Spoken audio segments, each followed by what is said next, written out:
سلم أمورك للطيب العالم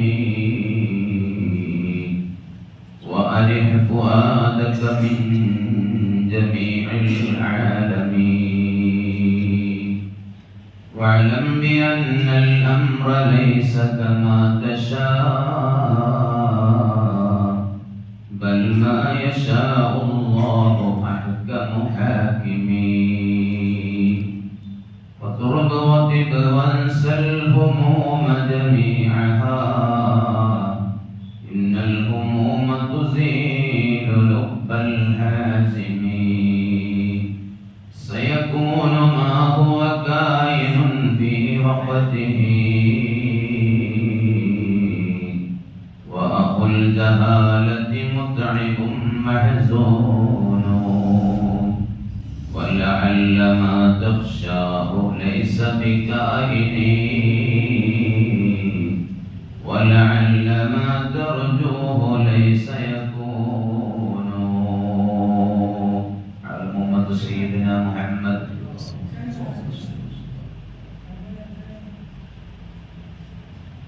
أشرف الخلق صلى الله عليه وسلم തങ്ങൾ നമ്മോട് ഓർമ്മപ്പെടുത്തിയ വളരെ പ്രധാനപ്പെട്ട ഒരു ഹദീസ്. ആ ഹദീസും അല്ലാഹുവിന്റെ ഹബീബ് സല്ലല്ലാഹു അലൈഹി വസല്ലം തങ്ങൾ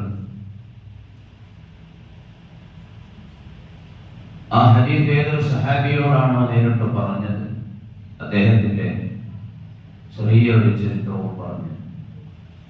ഇൻഷാ അല്ലാഹ് അബുൽ അബ്ബാസ് അബ്ദുല്ലാഹി ഇബ്നുൽ അബ്ബാസ് റളിയല്ലാഹു അൻഹുമാ റസൂലുള്ളാഹി സ്വല്ലല്ലാഹു അലൈഹി വസല്ലം തങ്ങളുടെ പിതൃവ്യനായ അബ്ബാസ് റളിയല്ലാഹു അൻഹുവിന്റെ മകനാണ് അബ്ദുല്ലാഹ്. അവർ രണ്ടാളും സഹാബിമാരായതുകൊണ്ട് അബ്ദുല്ലാഹി ഇബ്നുൽ അബ്ബാസ് റളിയല്ലാഹു അൻഹുമാ എന്നാണ് നമ്മൾ സാധാരണ അബുൽ അബ്ബാസ് എന്നാണ് ബഹുമാനപ്പെട്ട അബ്ദുല്ലാഹി റളിയല്ലാഹു അൻഹുവിനെ വിളിക്കൽ. ഹിജ്റയുടെ 3 വർഷം മുമ്പാണ് ബഹുമാനപ്പെട്ടവർ ജനിക്കുന്നത്.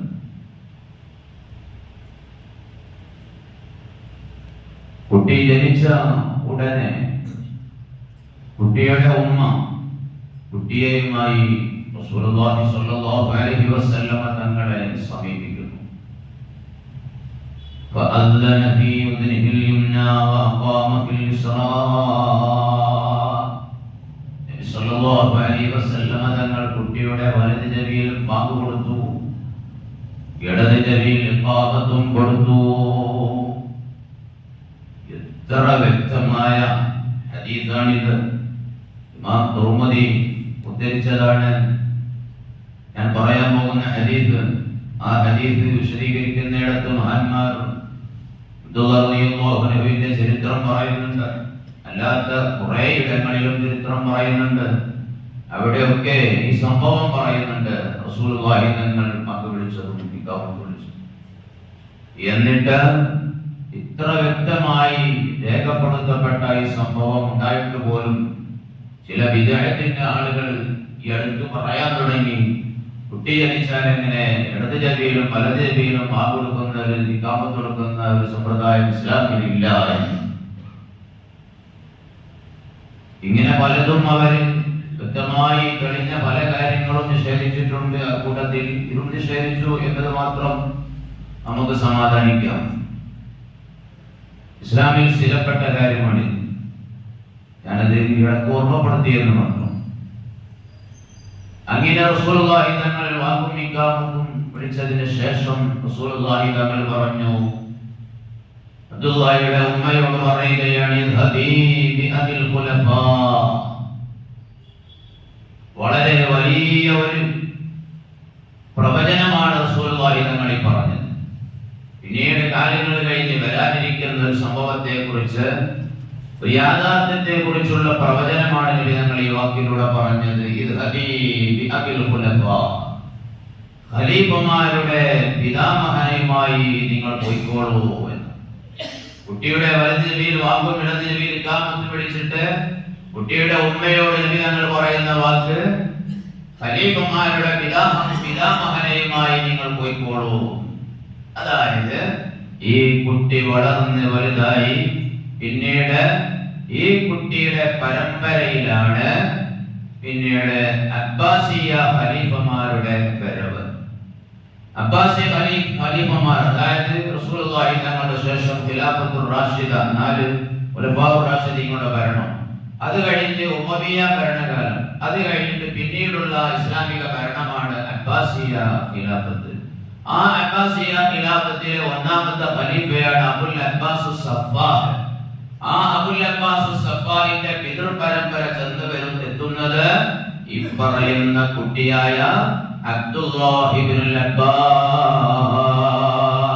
റളിയല്ലാഹു അൻഹുമയിലേക്കാണ്. ആ സൂചനയാണ് റസൂലുള്ളാഹി തങ്ങൾ നേരത്തെ പ്രവചിച്ചത്. ഈ കുട്ടിയുടെ ശേഷം വരാനിരിക്കുന്ന പരമ്പരയിൽ അബ്ബാസിയ ഖിലാഫത്ത് എന്ന പേരിലുള്ള ഖിലാഫത്ത് വരുമെന്ന്. ഇത്ര വലിയ വലിയ സംഭവങ്ങളാണ്. അങ്ങനെ ഈ കുട്ടിക്ക് പിതാവിന്റെ വലിയ അബ്ബാസ് റളിയല്ലാഹു അൻഹുവിന്റെ വലിയ കുട്ടിയായതുകൊണ്ട് ഈ കുട്ടിക്ക് ബഹുമാനാദരപൂർവം സ്നേഹത്തിന്റെ പേരിൽ പിതാവിന്റെ പേര് ചേർത്തിക്കൊണ്ട് അബുൽ അബ്ബാസ് എന്നാണ് കുട്ടിയെ വിളിക്കുന്നത്. അബുൽ അബ്ബാസ് എന്നാണ് കുട്ടിയെ ഓമന പേരായി വിളിക്കുന്നത്. തർജുമാനുൽ ഖുർആൻ എന്ന സ്ഥാനപ്പേര് വന്നു.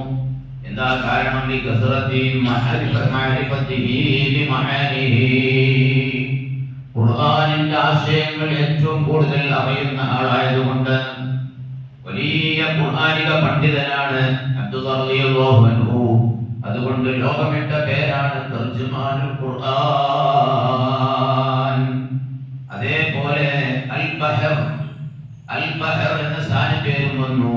ലിവസാറത്തി ഇൽമിഹി, വലിയ അറിവിന്റെ ഉടമയായതിനാൽ, അധികരിച്ച അറിവുള്ളവരായതിനാൽ. എന്താ അങ്ങനെ വലിയ അറിവും ഖുർആനിക ജ്ഞാനവും ഉണ്ടാകാൻ കാരണം? റസൂലുള്ളാഹി തങ്ങൾ ചെറിയ കുട്ടിയായിരിക്കുമ്പോൾ പിന്നീട് ഒരിക്കൽ ഈ കുട്ടിക്ക് വേണ്ടി ദുആയിരുന്നു, അല്ലാഹുമ്മ ഫഖിഹ്ഹു ഫിദ്ദീൻ വഅല്ലിംഹു തഅ്വീൽ. ഇമാം ബുഖാരി റഹിമഹുല്ലാഹി ഉദ്ധരിച്ചിട്ടുണ്ട്, അല്ലാഹുവേ ഈ കുട്ടിക്ക് വലിയ പാണ്ഡിത്യം നീ നൽകണം, ഈ കുട്ടിക്ക് ഖുർആനിന്റെ വ്യാഖ്യാനങ്ങൾ നീ പഠിപ്പിച്ചു കൊടുക്കണം എന്ന് നബി തങ്ങൾ ഈ കുട്ടിക്ക് വേണ്ടി ദുആ ചെയ്തു. അല്ലാഹുവിന്റെ അമീനിന്റെ പ്രാർത്ഥന എന്തായാലും ഫലമുണ്ടാകുമല്ലോ. ആ പ്രാർത്ഥനയുടെ ഫലമായി ഏറ്റവും വലിയ ഖുർആനിക പണ്ഡിതൻ ഇപ്പറയുന്ന അബ്ദുല്ലാഹ് ഇബ്നുൽ അബ്ബാസ് റളിയല്ലാഹു അൻഹുമയാണ്. അതിനു നേരെ പിന്നീട് ഖുർആനിക പണ്ഡിതനില്ല. സഹാബത്തിന്റെ കൂട്ടത്തിലെ വലിയ ഖുർആൻ അറിയുന്ന, ഖുർആന്റെ വ്യാഖ്യാനങ്ങൾ അറിയുന്ന പണ്ഡിതൻ ഇപ്പറയുന്ന അബ്ദുല്ലാഹ് ഇബ്നുൽ അബ്ബാസ് റളിയല്ലാഹു അൻഹു. അവശേഷം പിന്നീട് ഇതിനെ കടപിടിക്കുന്ന ഒരു പണ്ഡിതൻ ഈ കാലം വരെയില്ല. അല്ലാഹുവിന്റെ ഹബീബിന്റെ പ്രാർത്ഥനയുടെ ഫലമാണ്. റസൂലുള്ളാഹി സ്വല്ലല്ലാഹു അലൈഹി വസല്ലം തങ്ങളുടെ 620 ഹദീസ് റിപ്പോർട്ട് ചെയ്ത സ്വഹീഹ് കൂടിയാണ്. ത്വായിഫിൽ വെച്ച് 68 ഹിജ്റ 68 ത്വായിഫിൽ വെച്ച് തന്റെ 71ാമത്തെ വയസ്സിലാണ് ബഹുമാനപ്പെട്ടവർ വഫാത്താകുന്നത്. അങ്ങനെ വലിയ കറാമത്ത്, വലിയ മഹാനാണ് എന്നതിന്റെ വലിയ തെളിവാണ് അവിടെ പ്രത്യക്ഷപ്പെട്ട ഒരു കറാമത്ത്. ജനാസ നിസ്കാരത്തിന് വേണ്ടി മയ്യിത്ത് കൊണ്ടുവന്ന് വെച്ചപ്പോൾ സുബ്ഹാനല്ലാഹ് ജഅത് ത്വായിറുൻ നബിയ്യു, അതാ വെളുത്ത ഒരു പക്ഷി പറന്നു വരുന്നു. ആളുകളൊക്കെ നോക്കി നിൽക്കെ ഒരു വെള്ള പക്ഷി പറന്നു വന്ന്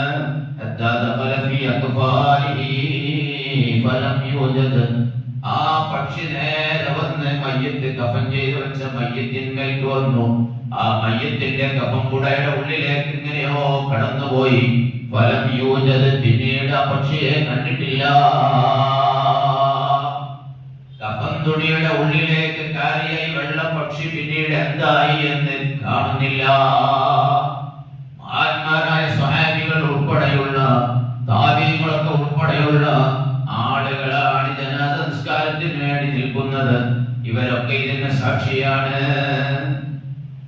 മറ്റൊരു കറാമത്ത്, ഫലമ്മ ഉഹീല അലൈഹി തുറാബ്, മയ്യിത്ത് നിസ്കാരം കഴിഞ്ഞ് മറവ് ചെയ്യുമ്പോൾ ഖബറിന്റെ മുകളിലേക്ക് മണ്ണ് കോരി ഇടപ്പെടുമ്പോൾ സമിഅ മയ്യഖൂൽ, ആരോ പറയുന്നതായി ഇങ്ങനെ കേൾക്കുന്നു, യാ അയ്യത്തുഹൻ നഫ്സുൽ മുത്മഇന്ന ഇർജിഇ ഇലാ റബ്ബികി റാദിയതൻ മർദിയ്യ ഫദ്ഖുലി ഫീ ഇബാദി വദ്ഖുലി ജന്നതി. ഇതിങ്ങനെ ഓതുന്നതായി ഇതാ കേൾക്കുന്നു, ഓതുന്ന ആളെ കാണുന്നില്ല. ബഹുമാനപ്പെട്ടവരുടെ വലിയ മഹത്വങ്ങളാണ് ഇതിലൂടെയെല്ലാം നമ്മെ അറിയിക്കുന്നത്. ബഹുമാനപ്പെട്ടവരുടെ ഈ സംഭവങ്ങളൊക്കെ ഇമാം അബൂ നുഐം റഹിമഹുല്ലാഹ് തന്റെ വലിയ ഗ്രന്ഥമായ ഹില്യത്തിൽ രേഖപ്പെടുത്തിയിട്ടുണ്ട്. ഞാൻ പറഞ്ഞല്ലോ, അബ്ബാസ് റളിയല്ലാഹു അൻഹുവിന്റെ റസൂലുള്ളാഹി തങ്ങളുടെ പിതൃവ്യനായ അബ്ബാസ് റളിയല്ലാഹു അൻഹുവിന്റെ മകനാണ് ഈ പറഞ്ഞത്. അബ്ബാസ് റളിയല്ലാഹു അൻഹു ജനിക്കുന്നത് റസൂലുള്ളാഹി തങ്ങൾ ജനിക്കുന്നതിന്റെ 2 വർഷം മുമ്പാണ്. പിതൃവ്യനായ അബ്ബാസ് റളിയല്ലാഹു അൻഹു ജനിക്കുന്നത്. ബഹുമാനപ്പെട്ടവർ റസൂലുള്ളാഹി തങ്ങൾ ഹിജ്റ പോകുന്നതിന് മുമ്പ് തന്നെ മക്കയിൽ വെച്ച് ഇസ്ലാം സ്വീകരിച്ചിട്ടുണ്ട്. വകാന യക്തും ഇസ്ലാമഹു വഹുവ മുഖീമുൻ ബിമക്ക, മക്കയിൽ തന്നെ താമസിക്കെ ബഹുമാനപ്പെട്ടവർ തന്റെ ഇസ്ലാം വിശ്വസിച്ച കാര്യം ജനങ്ങളെ തൊട്ട് മറച്ചു വെച്ചുകൊണ്ടാണ് മക്കയിൽ ജീവിക്കുന്നത്. അല്ലാഹുവിന്റെ റസൂലിന്റെ സഹാബികൾ പലരും ഹിജ്റ പോയി, റസൂലുള്ളാഹി തങ്ങളും ഹിജ്റ പോയി. അബ്ബാസ് റളിയല്ലാഹു അൻഹു ഹിജ്റ പോകാതെ അവിടെ തന്നെ നിൽക്കുകയാണ്. കാരണം എന്താ? റസൂലുള്ളാഹി തങ്ങളുടെ അനുവാദമുണ്ട്. മാത്രമല്ല വയക്തുബു അഖ്ബാറൽ മുശ്രിക്കീന ഇല നബി സല്ലല്ലാഹു അലൈഹി വസല്ലം, മദീനത്തുള്ള റസൂലുള്ളാഹി തങ്ങൾക്ക് ഇവിടത്തെ മുശ്രിക്കീങ്ങളുടെ ചലനങ്ങൾ എന്തൊക്കെയാണ് അവർ ഗൂഢശ്രമങ്ങൾ തന്ത്രങ്ങൾ നടത്തുന്നത് എന്നൊക്കെ മെല്ലെ മെല്ലെ അറിഞ്ഞ് റസൂലുള്ളാഹി തങ്ങൾക്ക് വിവരം എഴുതി അറിയിക്കുക കൂടി ചെയ്യുന്ന ഡ്യൂട്ടി ഉണ്ടായിരുന്നു ബഹുമാനപ്പെട്ട അബ്ബാസ് റളിയല്ലാഹു അൻഹുവിന്. അങ്ങനെ ഒരു ദിവസം അബ്ബാസ് റളിയല്ലാഹു അൻഹു റസൂലുള്ളാഹി തങ്ങൾക്ക് കത്തെഴുതുകയാണ്, ഞാനും മദീനയിലേക്ക് പോരട്ടെയോ? റസൂലുള്ളാഹി തങ്ങൾ തിരിച്ചിങ്ങോട്ട് കത്തെഴുതി, യാ അമ്മി അഖിം മക്കാനക അല്ലദീ അൻത ഫീഹി ഫഇന്നല്ലാഹ യഖ്തിമു ബികൽ ഹിജ്റ കമാ യഖ്തിമു ബി അൻ-നുബുവ്വ. എന്റെ പിതൃവ്യനായവരെ, നിങ്ങൾ അവിടെ തന്നെ ഇപ്പോൾ നിൽക്കണം. നിങ്ങൾ ഇപ്പോൾ മദീനയിലേക്ക് പോരണ്ട. അല്ലാഹു എനിക്ക് പ്രവാചകത്വം നൽകി എന്നെ അവസാനത്തെ നബിയാക്കിയതുപോലെ നിങ്ങൾ മക്കയിൽ നിന്ന് ഹിജ്റ പോകുന്ന അവസാനത്തെ വ്യക്തിയായി നിങ്ങളെ നിയമിച്ചിരിക്കുന്നു.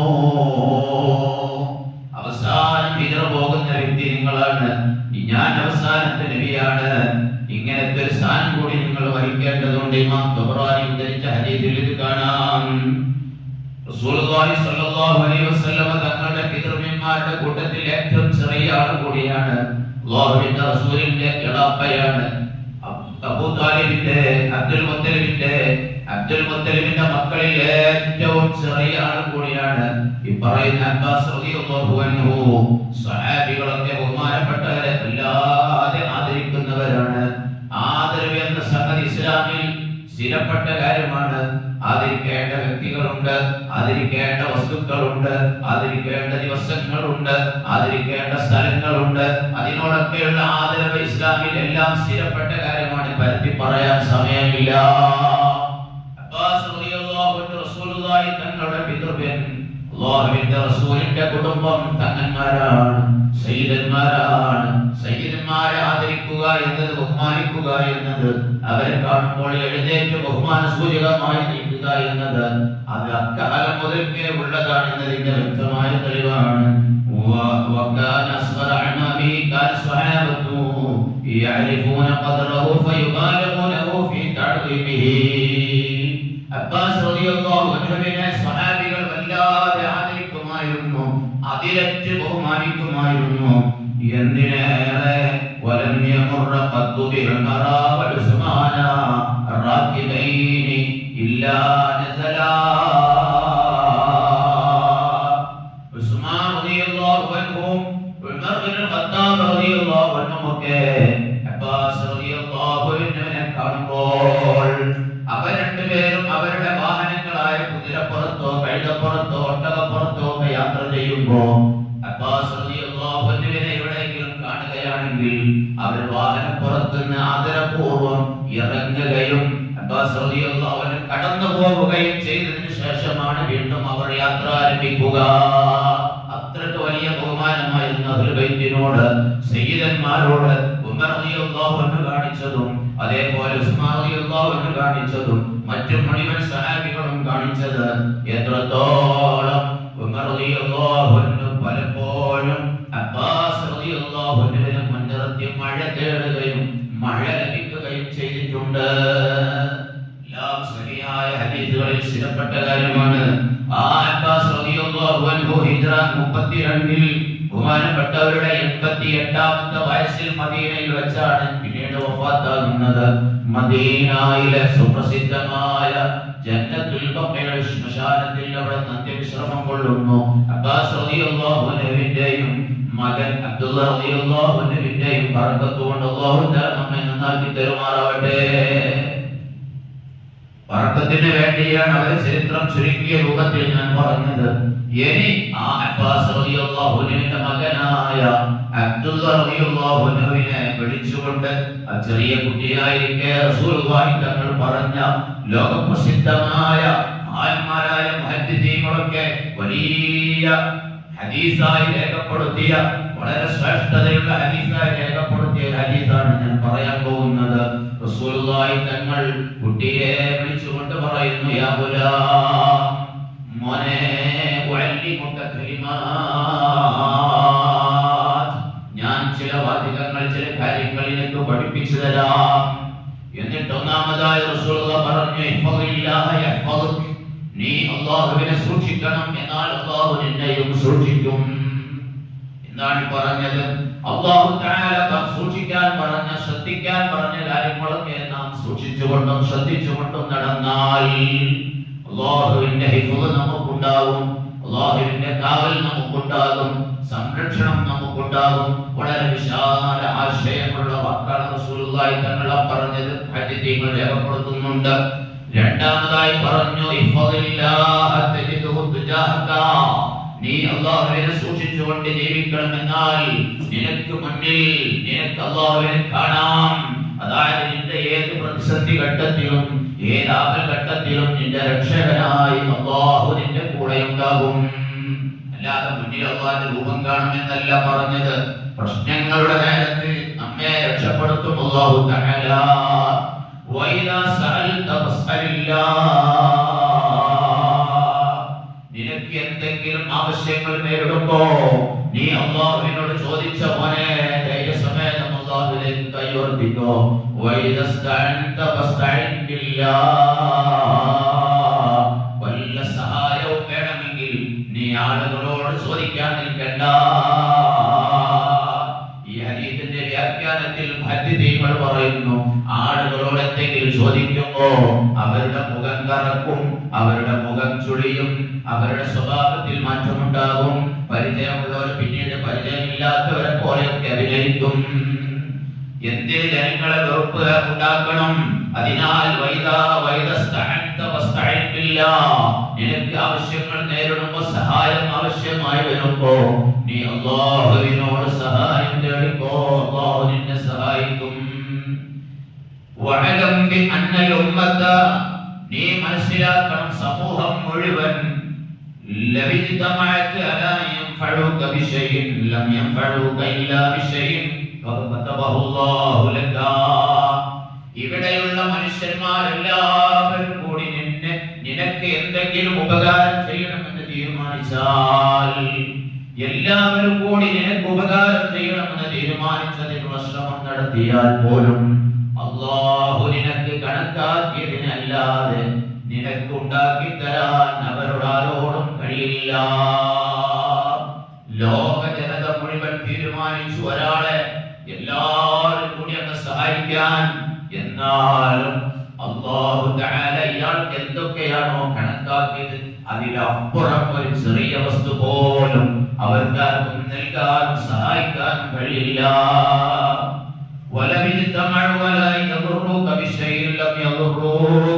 എല്ലാവരും കൂടി നിന്നെ ദ്രോഹിക്കാൻ തീരുമാനിച്ചാൽ ലം യദുറുക ഇല്ലാ ബിശൈഇൻ ഖദ് കതബഹു അല്ലാഹു അലൈക. നിനക്ക് എന്തൊക്കെ ഉപദ്രവം വരണമെന്നാണ് അല്ലാഹു നേരത്തെ നിന്റെ കാര്യത്തിൽ തീരുമാനിച്ചത്, അതല്ലാതെ അതിനപ്പുറം ഒരു ഉപദ്രവം നിന്നെ ഏൽപ്പിക്കാനും എല്ലാവരും കൂടിയാലും കഴിയില്ല. അതേപോലെ ഇമാം തുർമുദി റിപ്പോർട്ട് ചെയ്ത ഹദീസാണ്. അതേപോലെ ഇമാം അഹ്മദും തബറാനിയും ഒക്കെ ഉദ്ധരിച്ച ഇതിന്റെ റിവായത്തിൽ വേറെ ചില വാചകങ്ങൾ കൂടിയുണ്ട്. ഇഫ്ളില്ലാഹ തജിദുഹു അമാമക തഅറഫി ഇലല്ലാഹി തആല ഫിർറഹാ യഅരിഫുക ഫിശ്ശിദ്ദാ. നിനക്ക് നല്ല ഐശ്വര്യവും നല്ല ക്ഷേമവും സുഖവും ഉള്ള സമയത്ത് നീ അല്ലാഹുവിനെ അറിയണം, നീ അല്ലാഹു കൽപ്പിച്ചതുപോലെ കാര്യങ്ങളൊക്കെ ചെയ്യണം. എന്നാൽ നിന്റെ പ്രയാസത്തിന്റെ ഘട്ടത്തിൽ അല്ലാഹുവിന്റെ സഹായം നിനക്കുണ്ടാകും. നീ ബുദ്ധിമുട്ടിന്റെ നേരത്തിൽ മാത്രം പടച്ചവരോട് കൈ ഉയർത്തി പറഞ്ഞാൽ പോരാ. നിന്റെ റാഹത്തിന്റെയും ഐശ്വര്യത്തിന്റെയും ക്ഷേമത്തിന്റെയും ഘട്ടത്തിലൊക്കെ നീ അല്ലാഹുവിനെ അറിയണം, അല്ലാഹു ചെയ്യേണ്ടതുപോലെ ചെയ്യണം, പ്രാർത്ഥിക്കേണ്ടതുപോലെ പ്രാർത്ഥിക്കണം. എന്നാൽ പ്രയാസങ്ങൾ നേരിടുമ്പോൾ നീ ചോദിക്കാതെ തന്നെ അല്ലാഹു നിന്നെ സഹായിച്ചു കൊള്ളും. പിന്നീട് ഒരുപാട് കാര്യങ്ങളുണ്ട്. നിനക്ക് തരാൻ അല്ലാഹു തീരുമാനിച്ചിട്ടില്ലാത്തത് നിനക്ക് എത്തുകയില്ല.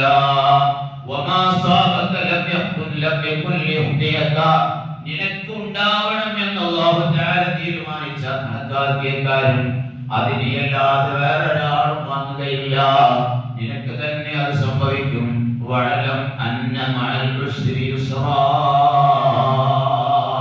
പ്രയാസങ്ങൾ സഹിക്കലോടുകൂടെ ആണ് ആശ്വാസങ്ങളും എളുപ്പങ്ങളും ഉണ്ടാവുക. ആദ്യം കുറെ പ്രയാസങ്ങളും ബുദ്ധിമുട്ടുകളും കഷ്ടപ്പാടുകളും ഒക്കെ ഉണ്ടായി. അതിൽ അസ്വസ്ഥത പ്രകടിപ്പിക്കാതെ മറിച്ച് എല്ലാം അല്ലാഹുവിന്റെ തീരുമാനമാണെന്ന് അറിഞ്ഞ് വിശ്വസിച്ച് സമാധാനിച്ച് ക്ഷമ കൊണ്ടാൽ ആശ്വാസത്തിന്റെ സമയങ്ങൾ, റാഹത്തിന്റെ സന്ദർഭങ്ങൾ നമുക്ക് വരുമെന്നാണ് റസൂലുള്ളാഹി തങ്ങളിൽ പറഞ്ഞത്. വഅലം അന്നൽ ഫറജ മഅൽ കർബി. ആശ്വാസം ഒരുപാട് വിഷമങ്ങളോട് കൂടെയാണ് ഉണ്ടാവുക. റസൂലുള്ളാഹി സ്വല്ലല്ലാഹു അലൈഹി വസല്ലം തങ്ങൾ പറഞ്ഞ അബ്ദുല്ലാഹ് റളിയല്ലാഹു അൻഹുവിനോട് പേര് വിളിച്ചുകൊണ്ട് പ്രത്യേകം എടുത്തു പറഞ്ഞ കാര്യം കാലാവസാനം വരെയുള്ള എല്ലാ വിശ്വാസികളോടുമുള്ള ഉപദേശമാണ്. എത്ര നല്ല ഉപദേശമാണിത്!